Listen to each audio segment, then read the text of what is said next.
Okay. So hello everybody and welcome to our 4th Jean Armour birthday celebration. So that's absolutely wonderful. We've been doing this now for the 4th year. We started this, and it was an idea that I had with Lynn and Pauline Valence, of having something that celebrated Jean Armour in a kind of similar way to how we celebrate Rabbie Burns, but with elements that would be perhaps particular to her. So today we welcome everyone who wants to come and contribute or listen. Always like to have listeners. We've got a couple with us today. And we're going to share some toasts, some readings of poetry and books written about Jean and for Jean. We're going to particularly sing songs that were written for her, and also we'll have a few tunes. We might try and have a few of those recipes that she was fond of from the cookery book she liked, The Art of Cookery Made Plain and Easy by Hannah Glass. And also we welcome any other ideas for what we could do next year. We've actually got an idea for doing something next year. So we started this 3 years ago to celebrate her birthday. Jean Armour had a very long life, unlike her husband Rabbie Burns. She lived from 1765 to 1834. She was a remarkable woman and had a lot to put up with and a lot of children to raise, not all her own. So we'll be hearing more about Jean when we hear a few of her life stories in the readings. So I'd like to, without more ado, make a toast to Jean on her birthday. Thank you. I might actually have a sip as well. All right, so we're going to start with a reading from Tracey Harvey, who's written her own book called The Misses. So it's wonderful. There's another couple of books about Jean, and it would be great, Tracey, if you could say a bit about your book as well, and if it's still in print, whether we can get it, and all the rest of it. So as well as the reading, thank you so much for joining us. We're absolutely thrilled to have you with us, and over to yourself. You'll need to unmute.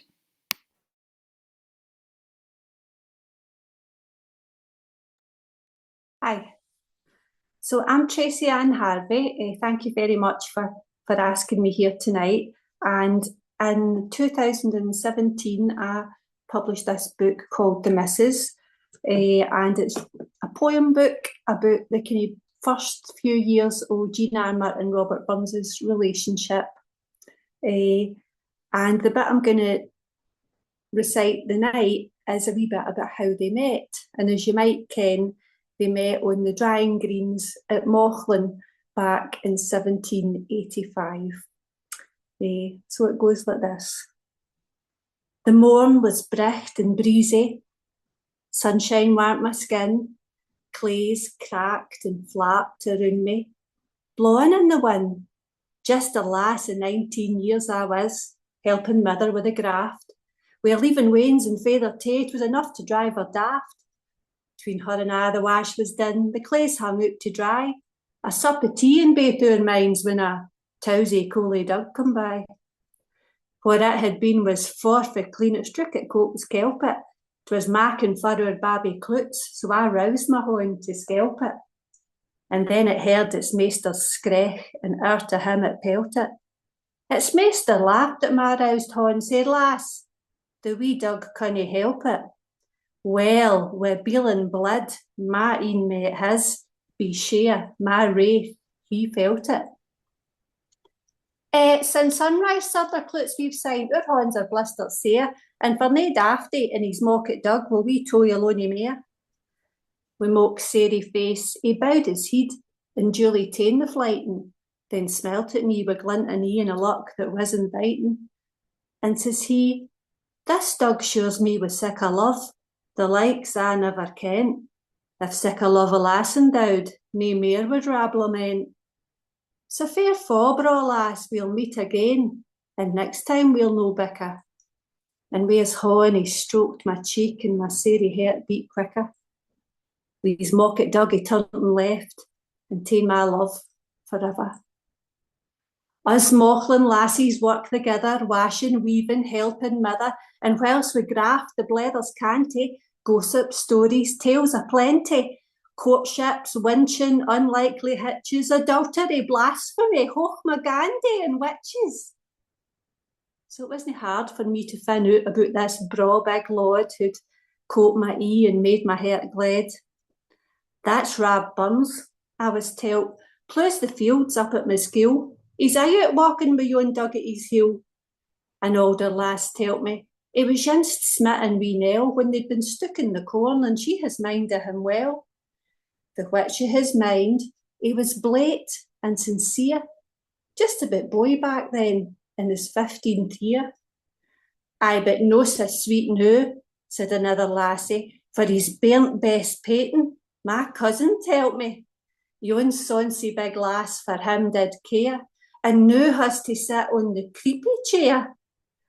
And he's a bit of a bardie, like to rid he'd at last, havering promises that'll be there to the last. Try telling that to Peer Bess, said the lassie again, knew that she's up the skite with a wee bit wane. But all agreed he was bony, a braw fella fu' of charm, who could kindle love's fires and keep a lass warm. But no for the keeping, a free spirit like him. With his ear for the lassies, he'd be off in a whim. Winching and wooing when he should be at work. His siller tongue his tool, no the plough nor the fork. I ta'en nae tent of their gossip, gien it the contempt it deserved. My resolve grew e'er stronger, my lust for him I preserved.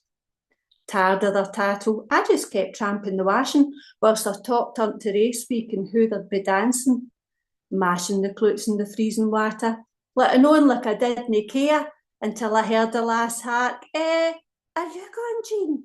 After all, Rab might be there. Fine April's dance come swipper round, the excitement it was fierce. Drouthy, we swirled ale to cool us down, there was laughter, specht and tears. The minstrels' bows played fiddles fast, the flutes broke murky tune, the pipes and flings back joyous dance, we burrowed running round. And then I flung my horn in his, and we danced through silver moon. Tall and lean, hair soft as silk, his een were dark and deep, a connie smile on his lips, dark shady on his cheek. He asked my name and for where I came, and did I forgive him for a four? I said, Jean's my name, and this tune's my hame, and no, he hang at me nae more. And with sonsy smile I crooned in his lug, so pray tell me, Rab Maskill, how you fun a lass to love you like your dog. Thank you. Fabulous. Thank you, Tracey. Oh, that's so charming. Thank you. The wig stayed on, thank God. Yeah.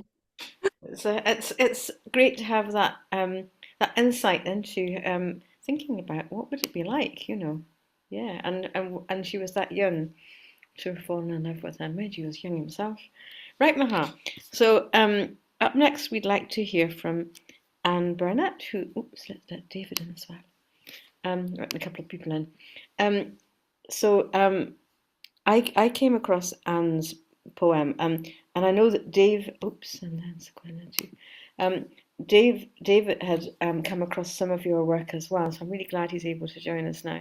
He was really interested in that. So, Anne, you wrote a poem of your own.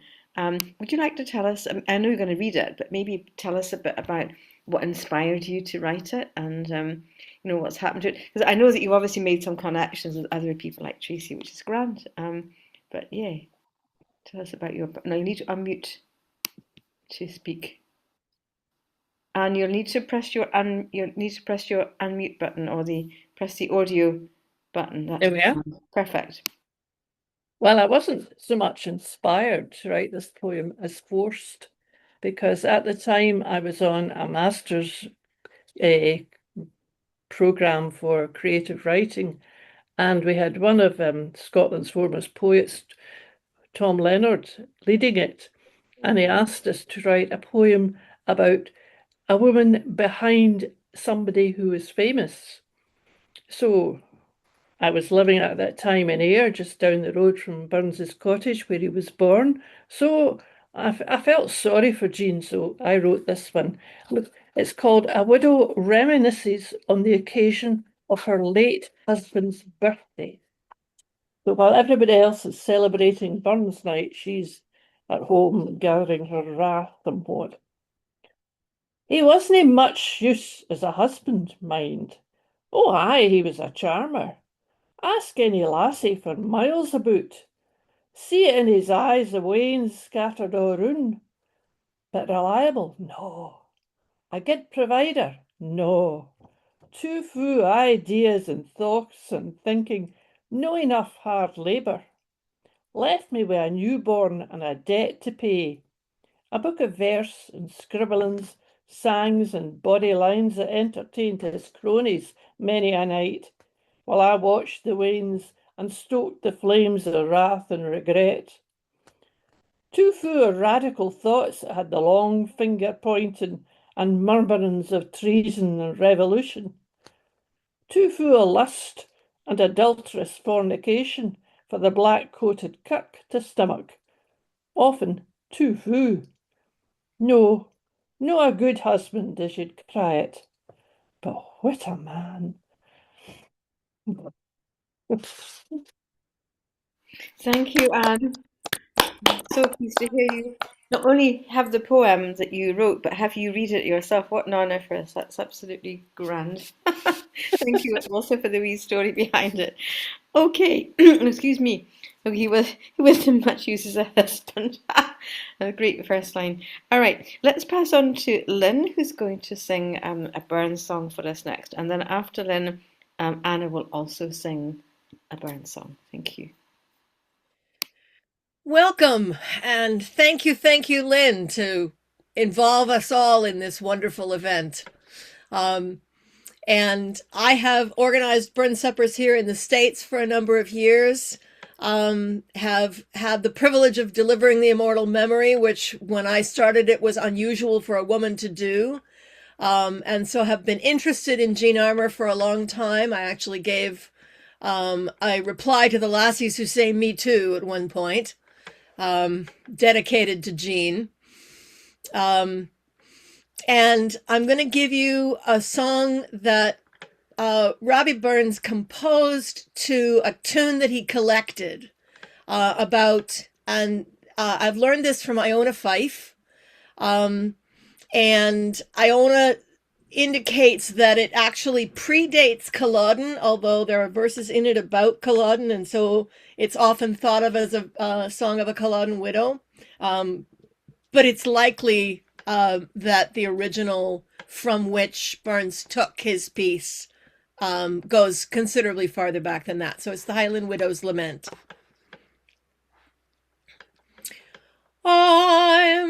It's too high.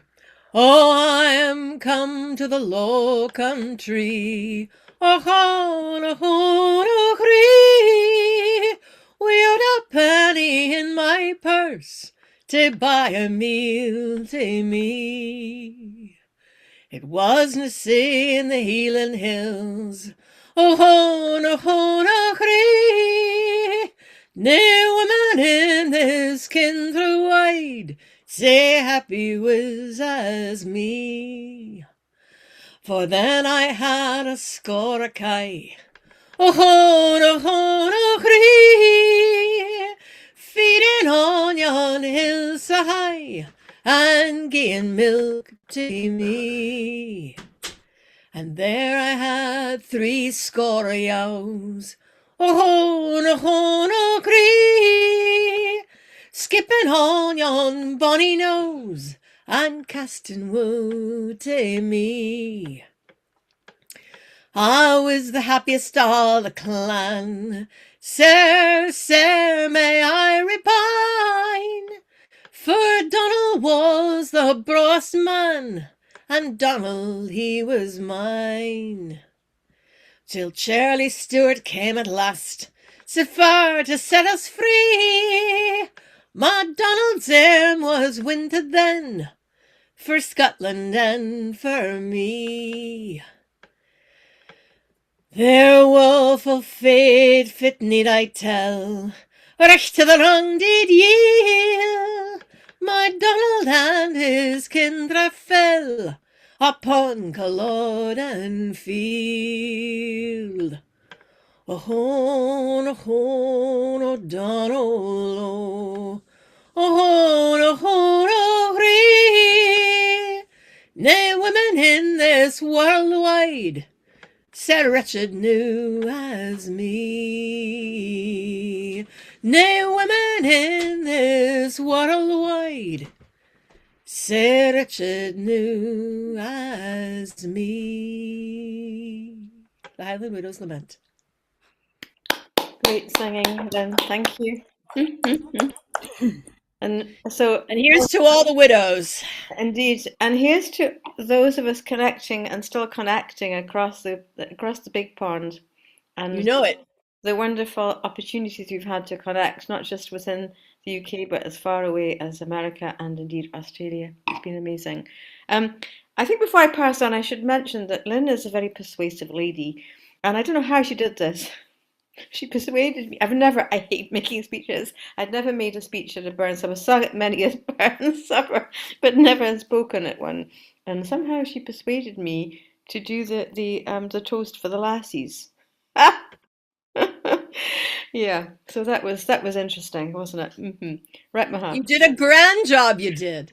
Well, I wasn't quite sure whether the great round of applause I had at the end was because my speech was any good at all, or everyone was so moved that it was the first time I'd made such a speech. I can't tell the difference. Anyway, it was great fun to do it, so thank you. And Lynn hosts a lot of online sessions as well, still going on across the pond, so it's grand. Okay, it's good to see that Anna has joined us. She has a Gaelic song for us, and after Anna, Sue is going to read from another book called The Jew about Jean, and also she's going to sing to us one of her two songs, and neither of those songs has been desired by another, so you can choose which one to sing, Sue, so whichever you like. Okay, so initially over to Anna. All right. Oh, hi everybody. And this song, although it's about men folk, a man's a man for all that, I know that the braw woman that was our Jean would have supported these sentiments greatly. In praise of the working man and the rights of man, a really political song. And it's Burns used a pipe tune. We know it as a song, Habanya Guru Ik Mora Kvik. But a good pipe tune to put this wonderful song, this poem to. For all that and all that, a man's a man for all that. Is there for honest poverty that hangs his head and all that? The coward slave, we pass him by, we dare be poor for all that. For all that and all that, our toils obscure and all that. The rank is but the guinea stamp, the man's the gout for all that. What though on hamely fare we dine, we're hodden grey and all that. Gie fools their silks and knaves their wine, a man's a man for all that. For all that and all that, their tinsel show and all that. The honest man that e'er sae poor is king o' men for all that. Ye see yon barky called a lord, who struts and stares and all that. Though hundreds worship at his word, he's but a coof for all that. For all that and all that, his ribbon star and all that. The man o' independence independent mind. He looks and laughs at all that. A prince can mak a belted knight, a marquis, duke, and all that, but an honest man's a boon is might. Get faith he maun afford that, for all that and all that, their dignities and all that, the pathos, sense, and pride o' worth are higher rank than all that. Then let us pray that come it may, as come it will, for all that, that sense and worth o'er all the earth shall barely agree, and all that, for all that and all that, it's coming yet, for all that, that man to man the world o'er shall brothers be, for all that. Very timely for today's world. Wonderful, Anna. Always good to hear you and beautifully sung as always. Great. Okay, so we're going to pass over to Sue for her reading from the Jewel. She read from the Jewel for us last year. I suppose if we go on holding the Jean Armour Day celebrations for the next many years, we might read the whole book, Sue. No, I'm kidding. But I know it's hard to select a passage, isn't it? That is kind of representative. But we're looking forward to hearing you. And then your song, the song of your choice. Looking forward to which one you choose. And then I will sing. Ye Banks and Braes. Okay, and then we'll have Joan. Okay, so over to Sue. Thank you. All right, this is the book, The Jewel. I don't know if you can see it well enough. By Catherine, and I don't know how to say her last name, Czerkawska, something like that. I chose a part of a chapter, Stitches, Poems, and Kisses. Jean and Rob had met and sung together and socialized in groups, but they didn't spend time alone together until Jean and Rob planned this meeting. On Saturday in June, she went to Catherine Govan's house at the Cross and spent a good hour stitching at a piece of needlework at Catherine's behest. It was trim for a petticoat. "Are you going to meet him, Hen?" asked Catherine eventually. "Do you think I should?" "Lassie, it's not for me to say." "Would you go?" Catherine gazed at her. The room was already darkening, but there was plenty of light in the western sky. It would be much lighter outside when it was than in this little room. A fine night for a walk. "I think maybe I would. He's not a bad lad." "Oh, you think not?" Oh, sorry. I got the speakers mixed. "Listen, Jeannie, mostly we get older. We regret things undone. Unless the things we've done are very sinful." "Well, Willie Fisher would say that was sinful." "Aye, well, he should, Ken. But seriously, why not go? Talk to the lad at least. He won't ask you for naught that you're not willing to give. He isn't that kind of lad." "Oh, that's what worries me." "What?" "What I might be more than willing to give to him." "He's very fond of you. A fool could see that. He wouldn't have gone to so much trouble else. You can find that he can have his pick of the lassies around here. He seems to want you." Folding her piece of work away for the next time, almost sick with a mixture of apprehension and anticipation, Jean set off across the fields. With trepidation, of course. And by she saw him standing next to this gnarled old tree that they decided to meet near. He was waiting for her there, with his back to her, leaning sideways against the gnarled thorn. She saw his homespun blue coat and his unmistakable black hair, and her heart gave a lurch of excitement. His head was bent, and she wondered what he was looking at. And then, of course, she realized he was reading a book. He always carried a book in his pocket. And at any free moment, he would be reading. Her friends thought it was stupid, but she agreed that it was a good idea. It seemed self-evident knowledge was a blessing. The more you knew, the more you understood. And though it might be frustrating for the poor man to be a learned man, it was far better than ignorance. Rob, she said.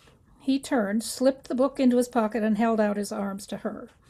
She took his hands, and then he whirled her around just as if they were at the dancing again. But it was nothing like the dancing, because he pulled her close and kissed her full on the lips, as he had never done before. It came as a shock. His coat smelled of peat smoke, and there was oil of cloves on his breath. Not only did he kiss her hard on the lips, but all unexpectedly he thrust his tongue into her mouth. She drew back, frowning, rubbing her hand across her lips. Yet she couldn't say she didn't like it, because there was something about it that she liked very much. She was embarrassed, and all new and all surprising.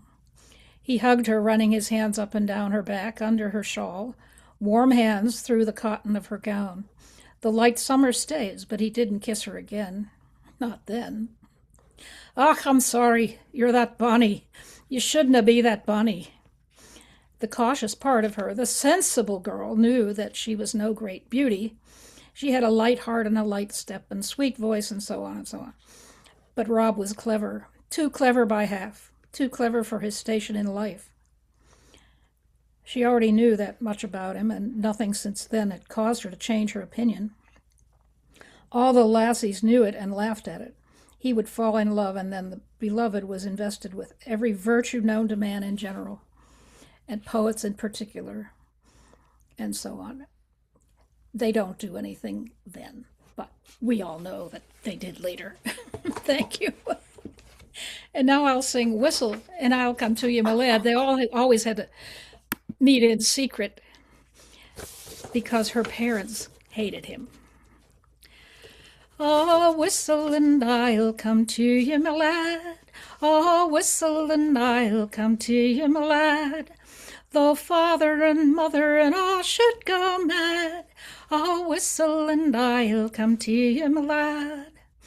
But warily tent when you come to court me, and come nae unless you back yet to BG. Sign up the back stile and let nobody see, and come as you were, not coming to me, and come as you were, not coming to me. Oh, whistle and I'll come to you, my lad.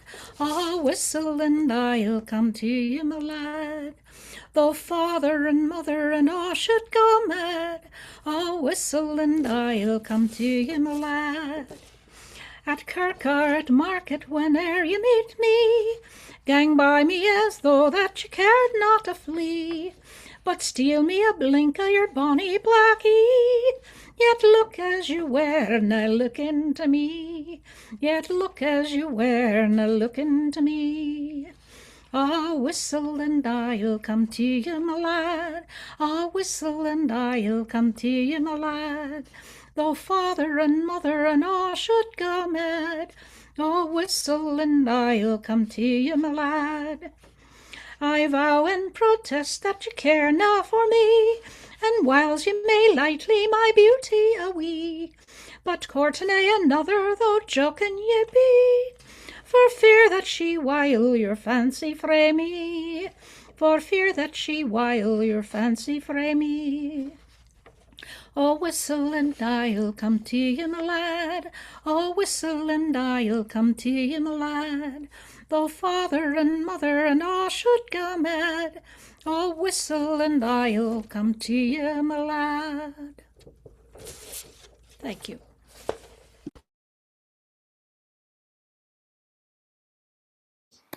Well done, Sue. Thank you for taking the double turn, and that was lovely to hear both of those, and include Catherine in our day as well as we have before.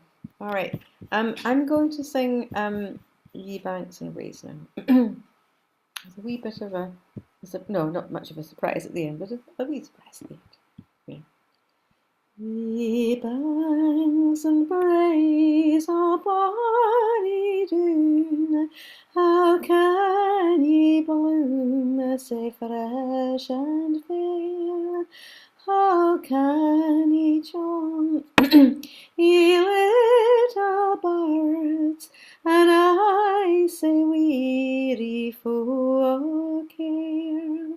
Thou'lt break my heart, thou warbling bird, that wanders through the flowering thorn. Thou mind'st me all departed joys, departed never to return. After I roved by bonny Doon, to see the rose and woodbine twine, and ilka bird sang o' its love, and fondly say did I o' mine. When I some heard a bud a rose, for sweet upon its thorny tree, and my false lover stole my rose, but I left the thorn with me. Efrwch yn boiach a fi'n ddwn, nach bria o'r alharw boa, kia bin at ac ior, union esgei, esmesh esgei yn siaw, sfaferaf. McCrae brisja ayon ledgan, stu sukre gan am verlorne drish, a tard nam chayne sana sai, a gum on her snach pilanish. Godrika hwyr myd o fwylwech, fan tainer iaglat is yn yr os, sgagian elgyl a gian af dwain, san o bachiad na smigos. Le cria edrym, wain mi verloor, o gerefn en roos, snadrish hoger. Morlan en mjate kars en roos, sendroien al gagenai. Good, back to you, Fritz.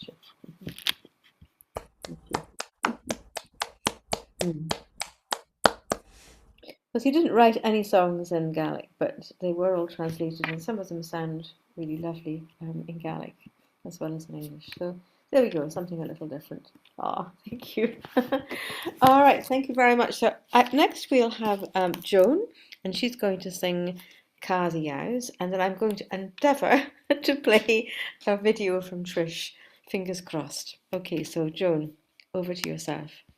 Okay, I didn't get a program, so I wasn't sure when I came in, but I'm glad I'm here now. Okay, so the reason I picked Yowes is that a lot of the songs that Burns wrote, he wrote for women other than Jean, and I didn't want to pick one of those. So now people know he collected this rather than wrote it, but he also, like everything else he collected, goosed it up a little, I'm sure. So call the Yowes, tay the nows, call them where the heather grows. Call them where the burnie rose, my bonnie dearie. As I gaed down the waterside, there I met my shepherd lad. He rolled me sweetly in his plaid and called me his dearie. Will ye gang down the Clooden side and see the waves so sweetly glide beneath the hazels spreading wide? The moon it shines so clearly down the Clooden silent towers, all in moonshine midnight hours. O'er the dewy budding flowers the fairies dance so cheery. Ghost nor bogey shalt thou fear, thou art to love and heaven so dear. Naught of ill shall come you near, my bonnie dearie. For all fair and lovely as thou art, thou hast stole my very heart. I can die, but cannot part with you, my bonnie dearie. While waters flow down to the sea, while day blinks in the sky so high, till day cold death shall blind my eye. You shall be my dearie. Call the Yowes, say the Nows, call them where the heather grows, call them where the burnie rose, my bonnie dearie. And there are even more verses I found, but I think that's enough verses. Thank you, Joan. And of course, there are two distinct versions. It was lovely. I'm just going to double check with one or two people who've joined us, who I think don't want to sing. Just to double check, Samantha, did you want to sing a song or a poem?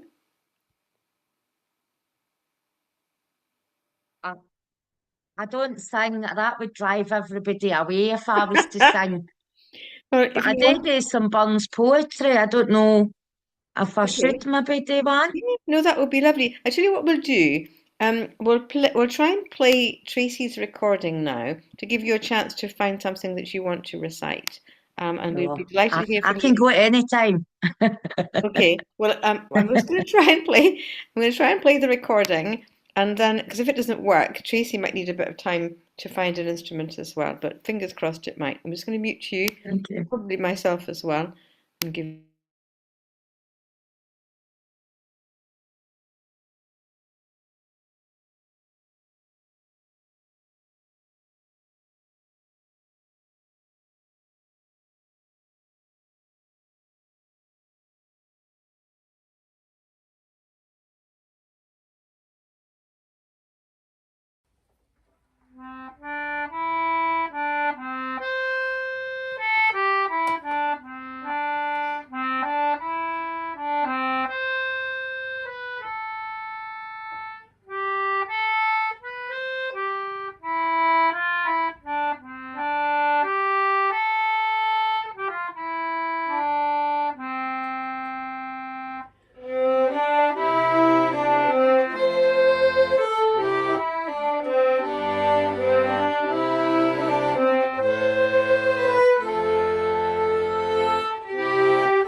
Fabulous.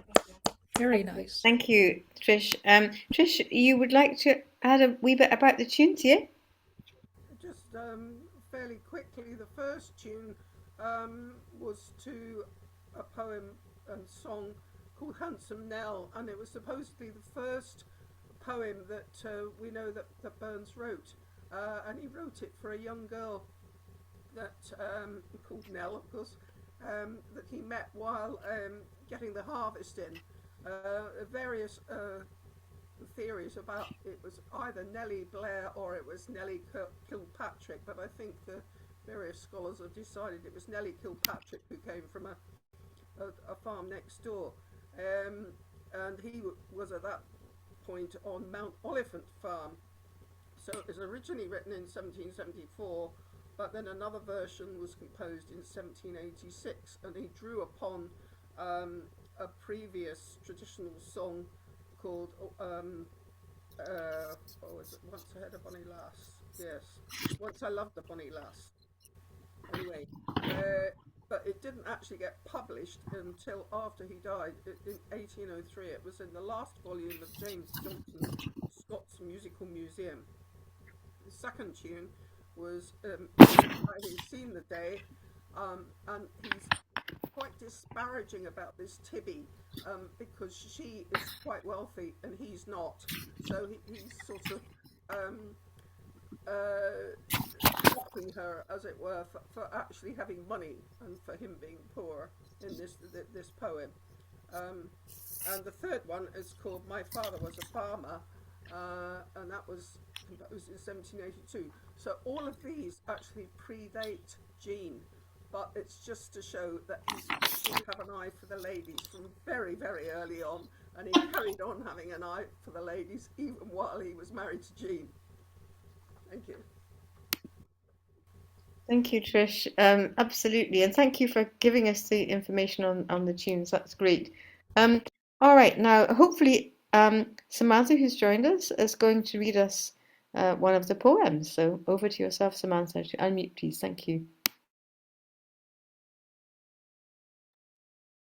Hi everybody. I just want to say thanks so much for letting me in. I was a wee bit late because I had my wee cat at the vet the night, but she's okay. So anyway, for Jean Armour, I'm going to do a wee poem because I live in the village of Tarbolton or Tarbolton, where Robert Burns came when he was a young lad, when he was 18 years old. So this was written before he met Jean Armour, and it's about the Lassies for Tarbolton that he met, and it's called the Tarbolton Lassies. If you go up to yon hill tap, you'll there see bonny Peggy. She kens her father as a laird, and she forsooth's a lady. There's Sophie tight, a lassie bright, besides a handsome fortune. For can I win her in a night? His little art and courting. Get in be fair and taste the ale, and tak a look at Maisie. She's doing done, a deal within, but Aiblins she may please ye. If she be shy, her sister try, you'll maybe fancy Jenny. If you'll dispense with want of sense, she kens herself she's bonny. As you got to yon hillside, speer in for bonny Bessie. She'll gie you back and bid you light and handsomely address ye. There's few so bonny, and there's nane so good, in all King George's dominion. If ye should doubt the truth of this, it's Bessie's own opinion. Thank you. So that was written before he met Jean, so that's him. He had a wee eye for the lassies here in my home village of Tarbolton. And as I say, I always say that out of all the lassies, Bessie's my favourite because Bessie had her own opinion. Thank you. And thanks for having us tonight. It's been lovely to hear everybody sing. You're all wonderful. We hope you'll come back, Samantha. Would you just pop your email in the chat for me, and I'll add you into the email list for next year. If you'd like to come back and read us some more poems, there's plenty to choose from. in all periods of Burns's life. Right, Mahat. So I think that one or two people were hoping to join us who have not yet managed to get in. So there's other things going on. So we may have to come to our close now. I just wanted, Lynn, did you want to say any final words about Jean before we kind of close the night with a final toast? And Tracey is going to give us the final toast. Then I will ask also if anyone has any other ideas for next year. So anything from yourself, Lynn? I think when I think about Jean Armour, I think about guys I've known that loved other women. And I think it really takes an awful lot to continue to love someone when their attention is plainly elsewhere. And whether it was Clorinda or any of the others, Jean had a constancy about her that, in my imagination, was equal parts affection and rage. I don't know what anybody else thinks, but I think about this a lot when Burns Night comes around, and I think, could I possibly have put up with what she put up with? And to have children and to accept his children that weren't hers, to have been willing to stick it out with him, because even though he wasn't much of a husband, he was such a man, as they say.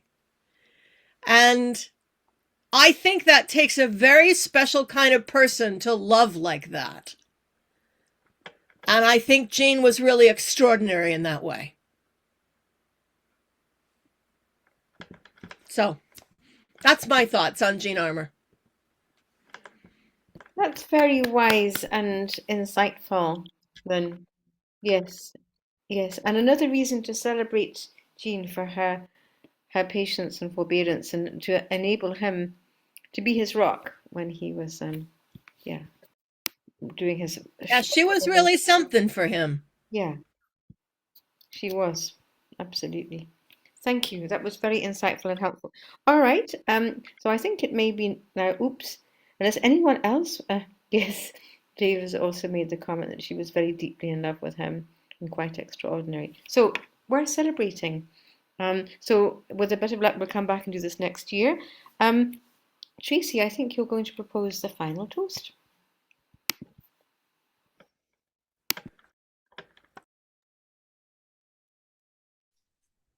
Jean Armour is famous for being the wife of Robert Burns. Otherwise, we would never have heard of her. But Robert immortalised her in his poems, such as It Isna Jean, Thy Bonny Face, Of All the Earths, and O Where I on Parnassus Hill. And he also immortalised her in his letters, which are even more revealing and give us an insight into Jean's circumstances and her personality. Burns refers to some gay difficult times in the first few years of their relationship. Jean had no voice during this time. She suffered the deaths of 3 wee baby lassies in her own and was destitute for a time. Robert Burns, grieving himself, said and did some regrettable things. But as he matured, he realised their worth and described Jean as having the handsomest figure, the sweetest temper, the soundest constitution, and the kindest heart in the country. He said he loved her to distraction. He simply called her Ma Jean. In his deathbed, his main concern was for Jean, who was due to give birth. And she also had the other 5 weans to look after as well. And 3 days before his death, he wrote to Jean's dad, begging him to send Jean's mum to Dumfries to help out. Jean Armour outlived Burns by 30 years and buried another 2 of her sons after Robert died. She supported her other 3 sons into adulthood. She supported her eldest son, young Robert in his fight against alcohol and gambling addiction. She raised her granddaughter, Sarah, the daughter of James Glencairn, until Jean died when Sarah was 12. She was gracious to anybody who wanted to come and talk to her about her famous husband. In other words, she did the best she could. And here we are, in Jean's 261st birthday, gathered together to celebrate a woman we never met and didn't ken. And we're doing that not because she was Robert Burns's wife, but because she was just an ordinary, extraordinary, as somebody said, but also ordinary. An ordinary woman like us. An ordinary woman can be extraordinary. She wasn't a queen. She wasn't a saint. She worked hard. She looked after her family. She stood by a man who was quite often a bit of a rascal. She made mistakes like the rest of us. She was human, just like thousands of other women, past and present. A salt of the earth, Scottish country lassie who shares our values and experiences. Ladies, please raise your glass in a toast to Jean Armour. To Jean Armour. Jean Armour. Happy birthday, Jean. Thank you for that magnificent toast, Tracey. It was beautifully wonderful speaking. Yeah. Thank you, Tracey. That was wonderful. I think Tracey deserves a round of applause for that toast. Here's a toast to Tracey. Yeah, toast to Tracey on behalf of Jean Armour. All right, thank you. I'm going to just put up the final slide now, and maybe we could just stay on for a few minutes afterwards and think about next year. Is that okay? So we'll have a few moments of silence. Try and load that slide up. Thank you. Share.